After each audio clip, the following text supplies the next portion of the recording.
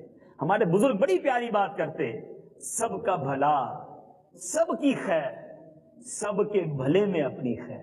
ہم دعا کرتے ہیں اللہ سے کہ یا اللہ مجھے بڑا دل عطا فرما، مسلمانوں کے کینے سے دل کو صاف فرما دے، میرے دل میں کوئی باطنی بیماری نہ رہے میرے مولا، میرے دل کو اپنے حبیب کے عشق کا مدینہ بنا دے، خوف خدا کا خزینہ عطا کر دے، اور معاف کرنے والے بنے. ایک یہ بڑا پرابلم ہے. اچھا مثال کے طور پہ اب آپ کو لگتا ہے کہ یار بات تو ساری ٹھیک ہے، میں نہیں کرتا، فلاں آدمی مجھ سے حسد کرتا ہے، فلاں آدمی مجھ سے بغض رکھتا ہے. اول تو ہمارے پاس کوئی ایسا پیرامیٹر نہیں ہے کہ ہم پہچان لے گا یہ مجھ سے حسد کرتا ہے، ہم اس کا اچھا ہی سوچیں. اور اگر کسی کی کوئی غلطی سامنے آ بھی جائے نا تو معاف کرنے والے بنے. میں آخری بات کر رہا ہوں، روایتوں میں آتا ہے کہ جو معاف نہیں کرتا وہ معاف نہیں کیا جاتا. درود پاک پڑھنے کے ویسے تو بے شمار فضائل ہیں، بہت ساری احادیث فضائل درود میں ملتی ہیں. آج جو میں نے آپ کو واقعہ سنانا ہے، ایک ایسا واقعہ جو امیر اہل سنت نے اپنی کتاب میں لکھا تھا، اور وہ واقعہ دل سے نکلتا نہیں ہے، بڑا عشق رسول سے بھرا ہوا واقعہ ہے. واقعہ کچھ یوں ہے کہ کتیانہ جوناگڑھ اسٹیٹ انڈیا میں ایک سنگ تراش رہا کرتا تھا. سنگ تراش یعنی پتھر کا کام کرنے والا، پتھر کے ذریعے، جس کو سٹون کا کام کرنے والا کہہ لیں، پتھر کا کام کرنے والا کہہ لیں. زبردست عاشق رسول بھی تھا اور مدینے کا دیوانہ بھی تھا. اور عاشق رسول ایسا تھا کہ جب بھی وہ کوئی پتھر کا کام کرتا تو اس کو اصل میں درود و سلام کی جو مشہور و معروف کتاب ہے دلائل الخیرات شریف وہ زبانی یاد تھی. وہ ہر پتھر کو کنسٹرکٹ کرتے وقت، ہر پتھر کو تراشتے وقت دلائل الخیرات شریف کا ایک باب بھی پڑھ لیا کرتا تھا. اب اس نے کیا کیا، ایک بار حج کا پر بہار موسم تھا، عاشقوں کے قافلے حرمین کی طرف رواں دواں تھے. اس کی قسمت کا ستارہ کیسے چمکا. ایک رات وہ سویا تو خواب میں کیا دیکھتا ہے کہ مدینے والے آقا صلی اللہ تعالی علیہ وسلم خواب میں تشریف لائے اور خواب میں جلوہ فرما ہے، اور میرے آقا نے سبز گنبد کا اسے دیدار کروایا. نبی پاک نے فرمایا کہ مینار جو ہے، جو گنبد کے ساتھ مینار ہے، اس کا ایک کنگرا یعنی ایک چھوٹا سا پتھر جو ہے وہ شکستہ ہے، تھوڑا سا ٹوٹا ہوا ہے، بریک ہے. نبی پاک نے فرمایا کہ دیوانے وہ دیکھو، ہمارے نور بار مینار کا ایک کنگرا ٹوٹ گیا ہے، تم ہمارے مدینے آؤ اور اس کنگرے کو بنا دو، اس پتھر کو بنا دو. ابھی دیوانہ اٹھا اور سوچنے لگا کہ یہ مجھے مدینے بلایا گیا ہے، نہ میرے پاس پاسپورٹ ہے، نہ میرے پاس پیسے ہیں، اور خواب میں آقا نے فرمایا ہے. ایک طرف کنفیوژن ہے کہ کیسے جاؤں گا، دوسری طرف عشق ڈھارس بندھا رہا ہے کہ مدینے والے نے بلایا ہے، انتظام بھی خود ہو جائیں گے. وہ دیوانہ کتیانہ جوناگڑھ اسٹیٹ سے پور بندر کی بندرگاہ کی طرف جاتا ہے، اور گویا اپنے الفاظ میں کچھ یوں کہہ رہا ہے کہ جب بلایا آقا نے خود ہی انتظام ہو گئے. اب جب پور بندر کی بندرگاہ پہنچا تو وہاں ایک بڑا عجیب ماجرا ہو رہا تھا. حاجیوں کو لے جانے والا جو شپ تھا، جو جہاز تھا، حاجی اس میں بیٹھ چکے تھے اور وہ لنگر بھی اٹھا چکا تھا، لیکن اسٹارٹ نہیں ہو رہا تھا. کافی کوشش کی جا رہی تھی لیکن وہ سٹیمر جو ہے، وہ شپ اسٹارٹ نہیں ہو رہا تھا. تو اب دور سے یہ دیوانہ بندرگاہ پر پہنچا تو کسی نے جہاز کے اندر سے دیکھ کر کہا کہ وہ دیکھو پورٹ پہ کوئی حاجی باقی رہ گیا ہے. اور اب ایک چھوٹی کشتی بھیجی گئی، کیونکہ سٹیمر اگر دور ہو جائے تو اب وہ کنارے پر کوئی آ نہیں سکتا. چھوٹی کشتی بھیجی گئی، اس دیوانے کو اس پورٹ سے، اس بندرگاہ سے سوار کروا کر اس سٹیمر کے اندر، اس کشتی کے اندر سوار کیا گیا. جیسے ہی دیوانے نے شپ میں پیر رکھا وہ شپ اسٹارٹ ہو گیا. اچھا کسی نے پوچھا نہیں تمہارا پاسپورٹ کہاں ہے، تمہاری ٹکٹ کہاں ہے. ایوری بڈی ریئلائز، وہ یہ سمجھ رہے تھے کہ وہی ہے جو ہمارے جہاز میں تھا، پیچھے رہ گیا ہے. اب یہ جہاز سوئے حرم روانہ ہوا، دیوانہ درود پڑھتا ہوا، سرکار کے عشق میں جھومتا ہوا مدینہ منورہ پہنچا. اب ایک اور بڑی عجیب بات ہے کہ خواب میں کہا گیا تھا کہ مینار آ کر بنانا ہے, اس کا چھوٹا سا کوئی پیس ہے جو بروک ہے, اسے ٹھیک کرنا ہے, لیکن وہاں جا کر کرنے کون دے گا؟ لیکن جب یہ دیوانہ مدینہ منورہ پہنچتا ہے, ذرا غور کیجئے, جب وہ دیوانہ مدینے میں پہنچتا ہے تو وہاں پہلے سے مدینے کے خدام انتظار کر رہے تھے. جیسے ہی اسے دیکھا پہچان لیا, گویا ان کے خواب میں بھی آقا نے دیوانے کے بارے میں بتا دیا تھا. اب دیوانے سے ان خدام نے کہا کہ دیکھو, اس نے دیکھا واقعی خواب میں جو جگہ بتائی گئی تھی ایگزیکٹلی وہ پتھر جو ہے وہ ٹوٹا ہوا تھا, وہ کنگرا شکستہ تھا. اب اس دیوانے نے اپنے جسم سے رسیوں کو باندھا, مینار پر چڑھتا ہے. ایک عاشق کبھی یہ گوارا نہیں کرے گا کہ وہ روضہ رسول سے, مینار سے اور گنبد خضرا سے اوپر جائے, مگر ادب سے حکم فوقیت رکھتا ہے. اس اصول کے تحت وہ دیوانہ اس مینار پر چڑھتا ہے. درود و سلام کی صدائیں ہیں. اب جب اس دیوانے نے وہ پتھر کو کریکشن کرنی تھی, جو ٹھیک کرنا تھا, جو کنگرے شکستہ کنگرے کو ٹھیک کرنا تھا, وہ تو اس نے وہاں پر کر دیا, مگر اس کی روح نے واپس آنے سے انکار کر دیا. جب وہ رسی واپس آئی تو دیوانہ تو آیا, لیکن سرکار کے قدموں میں اپنی جان قربان کر چکا تھا. اوپر ہی اس کا انتقال ہو چکا تھا اور دیکھنے والوں کی چیخیں نکل گئیں. میٹھے میٹھے اسلامی بھائیوں, مدنی چینل کے ناظرین, شاعر لکھتے ہیں نا, جب تیری یاد میں دنیا سے گیا ہے کوئی, جب تیری یاد میں دنیا سے گیا ہے کوئی, جان لینے کو دلہن بن کے قضا آئی ہے. بہرحال یہ بہت عشق والا بڑا خوبصورت واقعہ. درود پاک کی کثرت, درود پاک پڑھنے کی برکت دیکھیں. تو بہرحال میٹھے اسلامی بھائیوں, بات یہ ہے, اگر درود پاک زبان پر ہوگا نا تو مدینے پاک کا بلاوا بھی آتا رہے گا. بہت سارے لوگ یہ سوچتے بھی ہیں, کبھی کبھی سوال بھی کرتے ہیں کہ دیدار مصطفیٰ صلی اللہ تعالی علیہ وسلم کیسے پاسبل ہے, اس کا طریقہ کیا ہے؟ علماء لکھتے ہیں کثرت سے درود پاک پڑھنا, نبی پاک کی ذات پر کثرت سے درود پاک پڑھنا جو ہے, یہ سرکار علیہ الصلوۃ والسلام کے دیدار کرنے کا ایک طریقہ بھی ہے.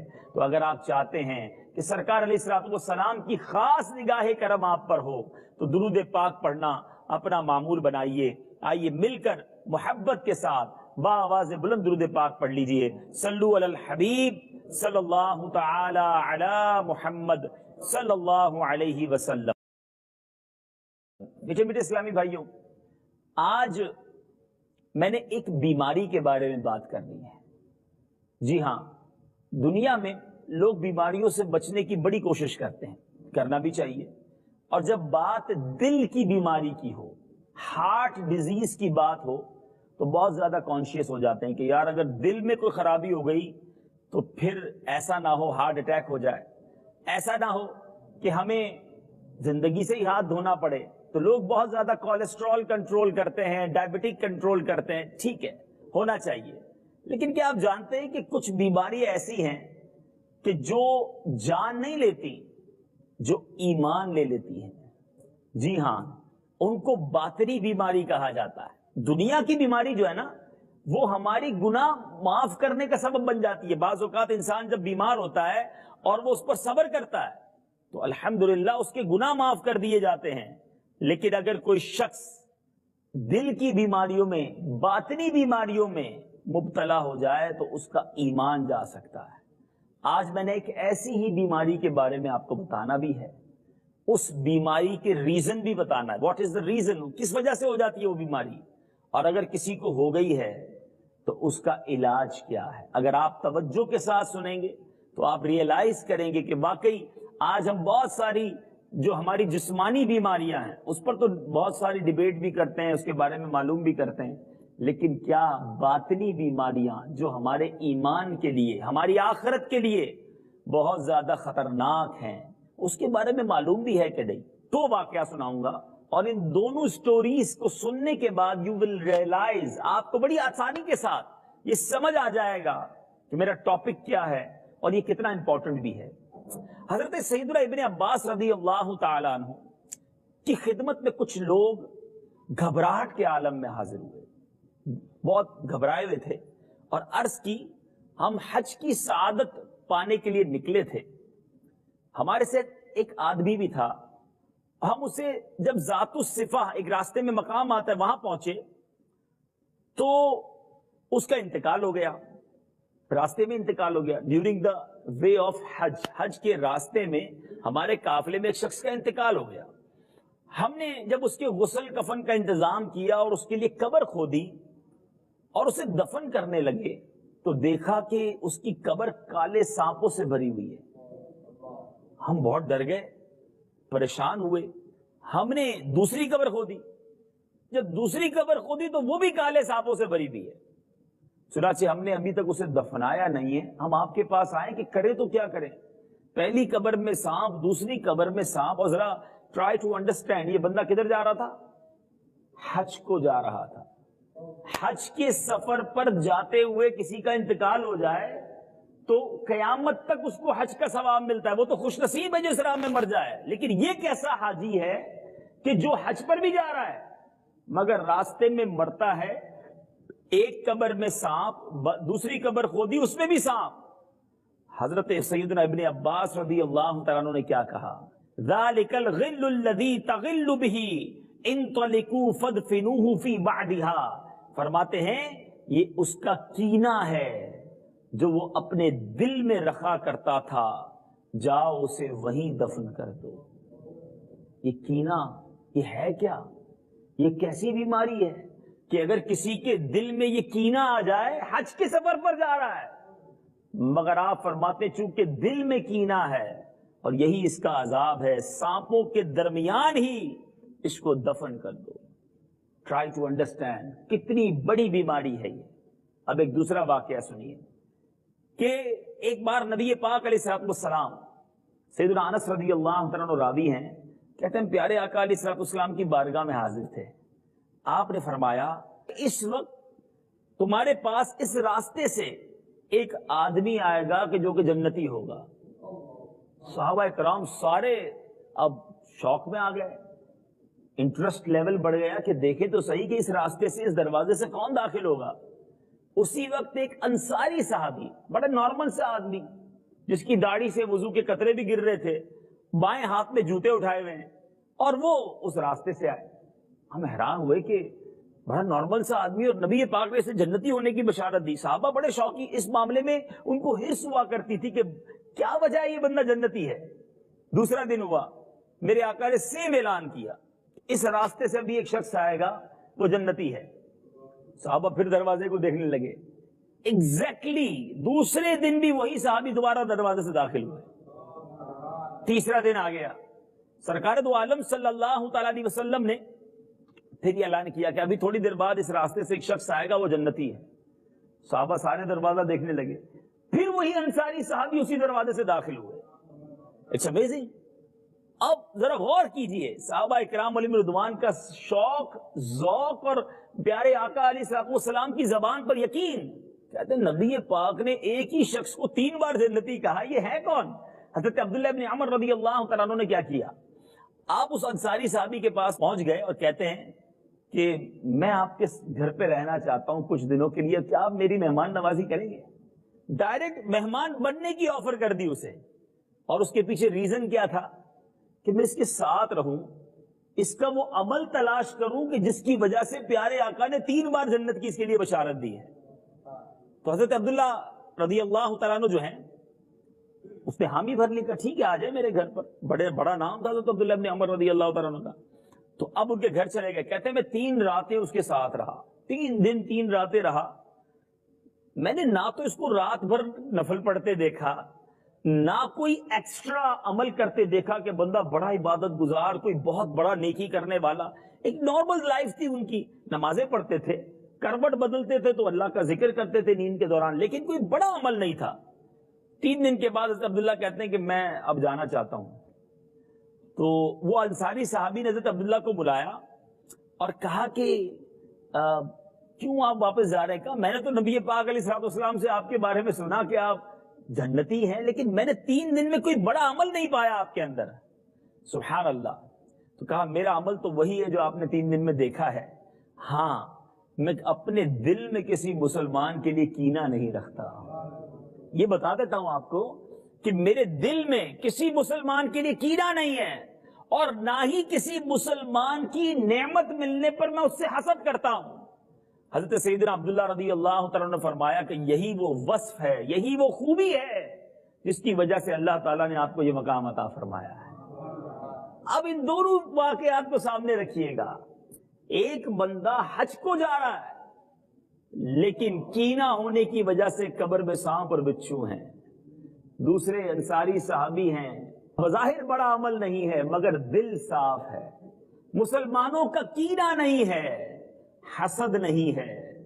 اللہ تبارک و تعالیٰ کے حبیب صلی اللہ تعالیٰ علیہ وسلم اس کے بارے میں 3 بار فرما رہے ہیں کہ یہ جنتی ہے.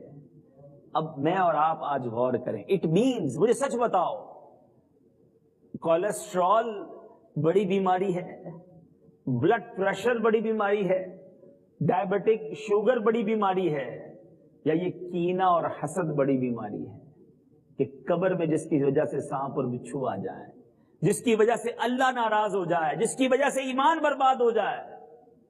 لیکن ہم ان بیماریوں پر تو بڑا ڈیبیٹ بھی کرتے ہیں. صبح واک کرنے کچھ لوگ جاتے ہیں, کچھ جم جاتے ہیں, کچھ جناب اپنی ڈائٹ کنٹرول کرتے ہیں. میں یہ نہیں کہتا نہیں کرنا چاہیے, کرنا چاہیے اپنی صحت کا خیال, لیکن ان بیماریوں کے بارے میں معلوم بھی نہیں کرتے, علم بھی حاصل نہیں کرتے, اور پھر اس سے بچنے کی کوشش بھی نہیں کرتے. یہ بڑی محرومی نہیں ہے, یہ علم دین سے دوری نہیں ہے. اب آئیے میں آپ کو کینے کی تعریف بتاتا ہوں کہ کینہ جو ہے وہ اس کو کہتے ہیں, کہ چاہیں تو اس کو نوٹ ڈاؤن بھی کر لیں کہ واٹ از دا کینہ. کینہ کی ڈیفینیشن کیا ہے؟ کینہ کی تعریف حجت الاسلام سیدنا امام محمد غزالی علیہ رحمت اللہ الوالی بتاتے ہیں کہ کینہ یہ ہے کہ انسان اپنے دل میں کسی کو بوجھ جانے, یعنی آپ کو کسی کی بات ہو نا تو دل میں برڈن فیل ہو, بوجھ فیل ہو, اور اس سے دشمنی اور بغض رکھے, نفرت کرے, اور یہ کیفیت ہمیشہ ہمیشہ باقی رہے. یعنی جب بھی اس کی مثالیں بھی ہیں, میں تھوڑی اگزامپل دیتا ہوں تو اور سمجھنا آسان ہو جائے گا. اگر آپ یہ چیک کرنا چاہتے ہیں کہ پتہ نہیں مجھے کینہ ہے کہ نہیں, مجھے کسی سے حسد ہے کہ نہیں, تو یاد رکھیں کوئی شخص ایسا ہے آپ کے پاس, آپ کی فیملی میں, آپ کی بزنس کمیونٹی میں, آپ کے فرینڈز میں, آپ کی سٹی میں, آپ کے وطن میں, جب اس کا خیال آتا ہے آپ کو تو آپ کے دل میں ایک بوجھ سا فیل کرتے ہیں, برڈن فیل کرتے ہیں, نفرت کی ایک لہر دماغ میں دوڑ جاتی ہے. وہ نظر آ جائے تو ملنے سے کتراتے ہیں, سامنے آ جائے تو ملنے کا جی نہیں چاہتا, ہاتھ ملائے تو بندہ اس سے ہاتھ بھی نہیں ملاتا. اور اگر کوئی نقصان پہنچانے کا موقع ملے, یار میں اس کو کوئی نقصان پہنچا دوں, تو نقصان پہنچانے سے باز بھی نہیں رہتے. اسی کو کینہ کہتے ہیں. یہ ہے کینہ. اگر ان میں سے کوئی بات نہیں تو پھر ٹھیک ہے, لیکن اگر کسی ایک کے بارے میں, کسی ایک انڈیویجول کے بارے میں بھی آپ جب بات کرتے ہیں تو آپ کو مزہ نہیں آتا. اچھا بعض اوقات ایسا ہوتا ہے کہ کوئی شخص ہمارے سامنے اس کی تعریف کرتا ہے, ہم کہتے ہیں کوئی اور بات کرو. کسی کی بھلائی سن کر, کسی کی اچھی بات سن کر اگر آپ کو برا فیل ہو رہا ہے تو یہی گڑبڑ ہے دل کے اندر. چیک کریں کہ ایسا کیوں ہے. اچھا بڑی عجیب بات ہے, نارملی کسی دعوت میں جاتے ہیں تو اور اچھی طرح تیار ہو کر جاتے ہیں. کیوں؟ کہ لوگ میرے لباس کو دیکھتے ہیں, میرے چہرے کو دیکھتے ہیں. اپنے چہرے کو, اپنے لباس کو ہم بہت اچھا رکھنے کی کوشش کرتے ہیں. اچھی بات ہے, صفائی کرنی چاہیے, مگر میں آپ کو چوٹ کر رہا ہوں. وہ کیوں کرتے ہیں؟ کہ لوگ دیکھیں گے. آپ کو پتا ہے اللہ تبارک و تعالیٰ کہاں نظر فرماتا ہے؟ ہمارے چہروں پر نہیں. حدیث پاک ہے, میرے آقا علیہ الصلوۃ والسلام فرماتے ہیں اللہ تبارک و تعالیٰ تمہاری صورتوں اور تمہارے اموال یعنی تمہاری دولت, تمہارے مالوں پر نظر نہیں فرماتا, بلکہ وہ تمہارے دلوں اور تمہارے اعمال پر نظر فرماتا ہے. دل اللہ کی نظر کی جگہ ہے. دل صاف ہو اس کی فکر کسی کو نہیں. چہرہ صاف ہونا چاہیے. طرح طرح کی کریمیں لگاتے ہیں, بہت سارے شیمپو یوز کرتے ہیں, بہت اچھے اچھے پیسٹ یوز کرتے ہیں. کیوں؟ لوگ دیکھیں گے.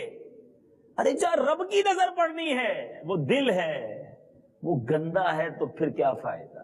اس دل میں مسلمانوں کے لیے برائی ہے, اس دل میں حسد ہے, اس دل میں غیبت ہے, اس دل میں برے خیالات ہیں.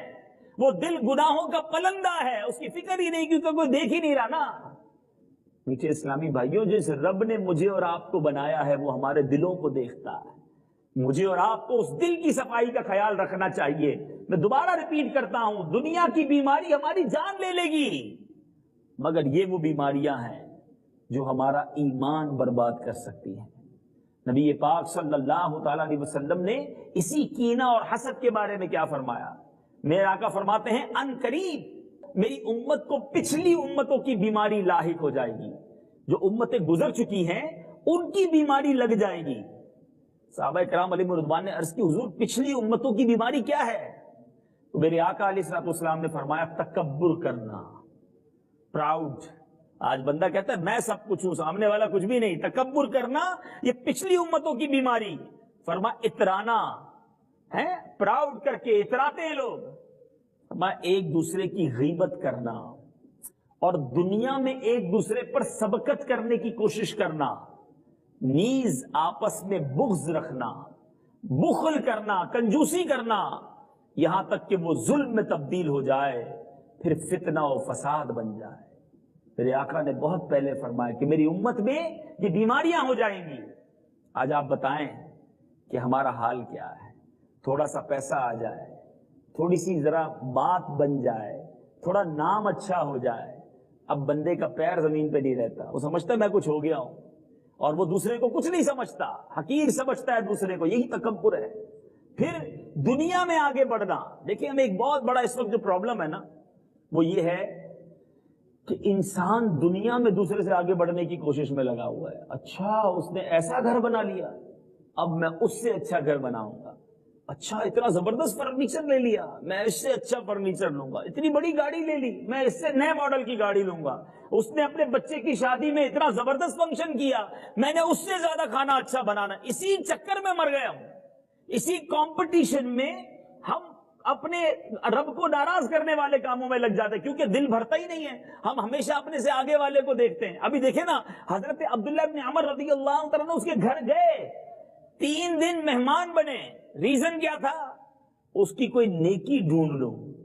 آج ہمارے بہت سارے لوگ مہمان اس لیے بنتے ہیں کہ ذرا اندر سے گھر تو دیکھوں بنایا کیسا ہے، فرنیچر کون سا ہے، ذرا گھر کی ڈیکوریشن کیسی. گھر جاتے بھی اس نیت سے ہیں کہ اس کے ذرا گھر کے حالات پتہ چل جائے، پھر میں اس سے اچھا گھر بناؤں گا. ذرا پیچھے اسلامی بھائیوں یاد رکھیں یہ جو کمپٹیشن ہے نا یہ مروا دے گا ہمیں. یہی بغض پیدا کرتا ہے، یہی کینہ پیدا کرتا ہے، یہی حسد پیدا کرتا ہے، اور یہی کمپٹیشن ہمیں حرام روزی کی طرف لے جاتا ہے. ہمارے صحابہ میں بھی کمپٹیشن تھا، مگر کیا خوبصورت کمپٹیشن تھا. ایک بار مہاجرین صحابہ، یاد رہے جو مکے سے مدینے گئے نا، مہاجرین صحابہ بڑے غریب تھے، اپنا سب کچھ تو مکے میں چھوڑ گئے تھے. تو سرکار علیہ الصلوۃ والسلام کی بارگاہ میں گئے. بہت خوبصورت واقعہ ہے. عرض کرتے ہیں یا رسول اللہ صلی اللہ تعالی علیہ وسلم، یہ امیر صحابہ جو ہیں، انصار صحابہ، یہ ہم سے آگے نکل گئے. آج بھی اگر کوئی غریب مسلمان مجھے سن رہا ہوگا تو وہ یہی سوچتا ہے یار یہ امیر تو آگے نکل گئے، لیکن اس کے پیچھے ریزن کیا ہوتا ہے؟ اس کا گھر بہت بڑا ہے، اس کی گاڑی بہت اچھی ہے، اس کے پاس پیسے بہت سارے ہیں، اس کا اکاؤنٹ بھرا ہوا ہے. ہم یہ سوچتے ہیں. صحابہ کیا سوچتے تھے؟ کہ یا رسول اللہ صلی اللہ تعالی علیہ وسلم امیر صحابہ آگے بڑھ گئے. اس کا ریزن کیا بیان کیا؟ کہتے یا رسول اللہ ہم روزے رکھتے ہیں، یہ بھی روزے رکھتے ہیں، ہم نماز پڑھتے ہیں، یہ بھی نماز پڑھتے ہیں، مگر یہ صدقہ دیتے ہیں، ہم صدقہ نہیں دے سکتے. یہ اللہ کی راہ میں خرچ کرتے ہیں، ہم وہ خرچ نہیں کر سکتے کیونکہ ان کے پاس پیسے ہیں. سمجھ رہے میری بات کو؟ یعنی پیچھے کس بات میں رہ گئے ہم؟ نیکیوں میں. سرکار دو عالم صلی اللہ تعالی علیہ وسلم نے فرمایا اچھا میں تمہیں ایسا وظیفہ نہ بتا دوں، مضمون حدیث عرض کر رہا ہوں کہ اگر وہ پڑھ لو تو تم امیر صحابہ کے برابر پہنچ جاؤ گے. یہ پیسے لینے تو گئے نہیں تھے صحابہ، سرکار علیہ الصلوۃ والسلام کے پاس نیکیوں کا ہی کمپٹیشن تھا. تو کہا حضور ضرور بتائیے، کوئی ایسا عمل بتا دیں کہ ہم بھی امیر صحابہ کے برابر پہنچ جائیں.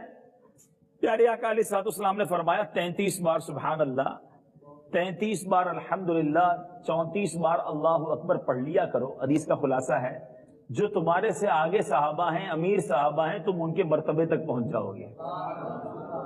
اچھا صحابہ پیسے تو مانگنے گئے نہیں تھے، نیکیوں کا کمپٹیشن تھا، بڑے خوش واپس آئے. تھوڑی دیر بعد پھر واپس آ گئے سرکار علیہ الصلوۃ والسلام کے پاس. بڑا انٹرسٹنگ بات کرنے جا رہا ہوں کہ حضور جو ابھی آپ نے وظیفہ بتایا نا یہ وظیفہ تو امیر صاحبہ نے بھی سن لیا ہے، وہ یہ بھی پڑھ لیں گے۔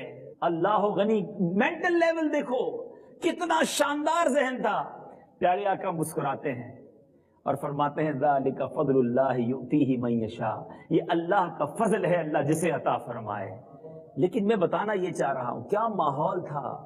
آگے بڑھنا ہے نیکیوں میں، آگے بڑھنا ہے ہمیں، آگے بڑھنا ہے دنیا کے معاملات میں۔ ایک اور بہت مشہور واقعہ آپ نے کئی بار سنا ہوگا، غزوہ تبوک کا موقع تھا۔ حضرت عمر فاروق رضی اللہ تعالیٰ عنہ کہتے ہیں کہ میرے پاس پیسے زیادہ تھے، ان دنوں مال اچھا تھا، میں ویلدی تھا۔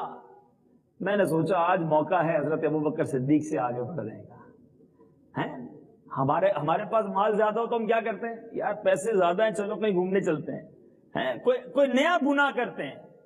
بعض اوقات جیسے جیسے نعمتیں بڑھتی ہیں ہم گناہوں کی طرف جاتے ہیں۔ حضرت عمر کہتے ہیں میرے پاس تھوڑے پیسے زیادہ تھے، میں نے سوچا کہ آج حضرت ابوبکر صدیق سے آگے بڑھ جاتا ہوں، اپنے گھر کا آدھا مال 50% لے کر سرکار علیہ الصلوۃ والسلام کے پاس پہنچ گئے۔ پیارے آقا نے پوچھا اے عمر کیا لایا ہو؟ کہا حضور اپنے گھر کا آدھا سامان لے آیا ہوں۔ 50% بولنا آسان ہے، آج کل 2.5% زکوٰۃ پوری نہیں نکلتی لوگوں سے۔ حضرت عمر 50% لے کر چلے گئے۔ اب کہتے ہیں مجھے حضرت ابوبکر صدیق رضی اللہ تعالیٰ کا انتظار تھا کہ اب وہ کیا لاتے ہیں۔ حضرت ابوبکر صدیق رضی اللہ تعالیٰ مال لائے۔ یاد رکھیے گا وہ مال بظاہر تھوڑا تھا، حضرت عمر کے مقابلے میں بظاہر تھوڑا تھا، لیکن سرکار علیہ الصلوۃ والسلام کے پاس جب پیش کیا، سرکار علیہ الصلوۃ والسلام نے پوچھا کہ اے ابوبکر کیا لائے ہو؟ کہا حضور جو کچھ گھر میں تھا سب لے آیا ہوں۔ اے ابوبکر گھر والوں کے لیے کیا چھوڑا ہے؟ کہا حضور گھر والوں کے لیے اللہ اور اس کا رسول کافی ہے، سب کچھ لے آئے۔ حضرت عمر کہتے ہیں اس وقت میں نے ریئلائز کر لیا، میں نے جان لیا کہ میں حضرت ابوبکر سے نیکیوں میں آگے نہیں بڑھ سکتا۔ یہ بھی تو کمپٹیشن تھا نا، یہ بھی تو ایک زبردست اور ایک دوسرے سے آگے بڑھنے کا جذبہ تھا، مگر کس بات میں؟ نیکیوں میں۔ ہم پھنس گئے ہیں ایک دوسرے کی نعمتوں کو دیکھ کر، اسی لیے ڈی مورلائز بھی ہو جاتے ہیں، اسی لیے حسد بھی ہو جاتا ہے، اسی لیے جناب معاذ اللہ بعض اوقات حرام روزی کی طرف بھی جاتے ہیں۔ ہمارے علماء نے ہمارے لیے بڑا خوبصورت پیرامیٹر دے دیا ہے، سمجھیے اس کو۔ علماء فرماتے ہیں کہ نیکیوں میں اپنے سے اوپر والے کو دیکھو اور نعمتوں میں اپنے سے نیچے والے کو دیکھو۔ ہم الٹ کرتے ہیں، ہم کیا کرتے ہیں؟ ہم نعمتوں میں اوپر والے کو دیکھتے ہیں، اتنا بڑا بنگلہ، ایسی گاڑی، اتنے پیسے، اور نیکیوں میں کس کو دیکھتے ہیں؟ میں 5 وقت نماز تو پڑھتا ہوں، وہ تو ایک وقت ہی نہیں پڑھتا، ہم نماز پڑھ کے بھی احسان جتا رہے ہوتے ہیں، اس چکر میں ہم اپنے آپ کو سیٹسفائی کر رہے ہوتے ہیں۔ یہی ہماری بہت بڑی غلطی ہے۔ یہ زندگی کا انداز بدل لو، لائف اسٹائل بہترین ہو جائے گا۔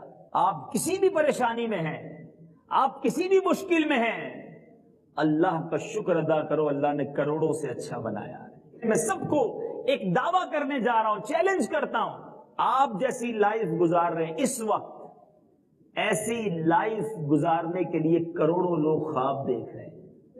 جی ہاں، آپ پیروں پہ چل کے آئے ہیں، کئی ایسے ہیں جن کے پیر ہی نہیں ہیں۔ آپ کھانا کھائیں گے اپنے ہاتھ سے کھائیں گے، کئی ایسے ہیں جن کے ہاتھ ہی نہیں ہیں۔ کھانا کھانے کے لیے ان کو نالیاں لگی ہوئی ہیں، کئی ایسے طرح طرح کی بیماریوں میں مبتلا ہیں۔ اور کیجیے، اللہ نے مجھے اور آپ کو کتنی نعمتوں سے نوازا ہے، مگر ہم اللہ کی نعمتوں کا شکر نہیں ادا کرتے، اپنے سے اوپر والوں کو دیکھ کر حسد میں مبتلا ہو جاتے ہیں، کینہ میں مبتلا ہو جاتے ہیں، کمپٹیشن میں لگ جاتے ہیں۔ نہ کرو ایسا، یہ کمپٹیشن ختم ہی نہیں ہو سکے گا اور آپ پریشان ہی رہو گے۔ اللہ نے جو دیا ہے اس پر شکر ادا کیجیے اور دوسرے مسلمانوں کا بھلا سوچیے، کینہ نہ رکھو کسی کے لیے، نفرت نہ رکھے کسی کے لیے، سب کا بھلا، سب کی خیر، سب کے بھلے میں اپنی خیر۔ جس دن آپ کا یہ ذہن بن گیا اس دن آپ کی زندگی پرسکون ہو جائے گی۔ یاد رکھیں، کینہ، میں نے پہلے کہا تھا نا، کچھ بیماریاں ایسی ہیں جو ایمان برباد کرتی ہیں، جو بندے کو دوزخ کا ایندھن بنا دیتی ہیں۔ سرکار دو عالم صلی اللہ تعالی علیہ وسلم نے فرمایا، بے شک ان النمیمۃ والحقد فی النار لا یجتمعان فی قلب مسلم۔ میرے آقا فرماتے بے شک چغل خوری اور کینہ پروری جہنم میں ہیں، یہ دونوں کسی مسلمان کے دل میں جمع نہیں ہو سکتے۔ کینہ اور چغل خوری یہ کسی مسلمان کے دل میں جمع نہیں ہوں گے کیونکہ یہ جہنم سے ہیں، لیکن کئی مسلمان ایسے ہیں جن کے دل بھرے ہوئے ان چیزوں سے، مسلمانوں کے لیے نفرت کے جذبات رکھتے ہیں، کسی کی ترقی وہ میں دیکھی نہیں جاتی۔ کوئی بتاتا بھی ہے نا بیچارہ آ کے کہ میں نے نئی دکان لی ہے، بندہ کہتا ہے اچھا بہت مبارک ہو، اوپننگ میں بھی جاتے ہیں، بریانی بھی کھا کر آتے ہیں، مگر دل میں بڑی برا لگ رہا ہوتا کہ اس کی ترقی کیوں ہو گئی، کہتے ہیں یہ چوری کے مال سے بنائی ہے، 2 نمبر کا پیسہ جمع کیا ہے، اس کی ترقی ہو رہی ہے، تمہیں پرابلم ہو رہی ہے۔ کوئی آ کر بتاتا ہے میری گاڑی ہے، دیکھو نئی گاڑی لی ہے، اس کے سامنے بڑے مسکرا کر ملیں گے، ہاں ہاں ماشاءاللہ اللہ مبارک کرے، جیسے ہی جائے گا بولے گا سود کے پیسے سے گاڑی لی ہے۔ یعنی کسی کی بھی ترقی میں پرابلم ہو جاتی ہے ہمیں، کیوں ایسا ہے؟ کسی کے گھر جاتے ہیں، اچھا خاصا گھر جائیں گے، کھا پی کر نکلیں گے، باہر نکل کے اس کی برائی کر رہے ہوں گے۔ میرے پیچھے اسلامی بھائیوں یہ گندا دل ہے، یہ مسلمان کا طریقہ نہیں۔ مسلمان کی ترقی میں خوش ہونا سیکھیں، کیوں ہم کسی کا برا چاہیں؟ اب کسی مسلمان کی پتہ چلتا ہے، جس سے حسد ہوتا ہے نا، جس کے بارے میں کینہ ہوتا ہے، ہم کوئی آ کر بتاتا ہے یار پتہ چلا اس کا کنٹینر ڈوب گیا، اس کی دکان میں آگ لگ گئی، اس کی گاڑی کا ایکسیڈنٹ ہو گیا، اچھا اس کے سامنے تو کہیں گے ہاں ہاں بڑا افسوس ہوا، جیسے ہی وہ جائے گا دل میں خوشی کے لڈو پھوٹ رہے ہوں گے، بڑا اچھا ہوا، برباد ہو گیا۔ توبہ توبہ توبہ، ذرا غور کرو یار، اتنا گندا دل ہے میرا کہ کسی مسلمان کی تکلیف پر میں خوش ہو رہا ہوں اور کسی مسلمان کی ترقی میں مجھے پرابلم ہو رہی ہے۔ یہ جو حسد ہے نا، یہ کتنی بری بات ہے۔ میں آپ سب سے ایک سوال کرتا ہوں، یہ بتائیں دولت دینے والا کون ہے؟ ذرا زور سے جواب دیں، اللہ کا نام لے رہے ہو زور سے، دولت دینے والا کون ہے؟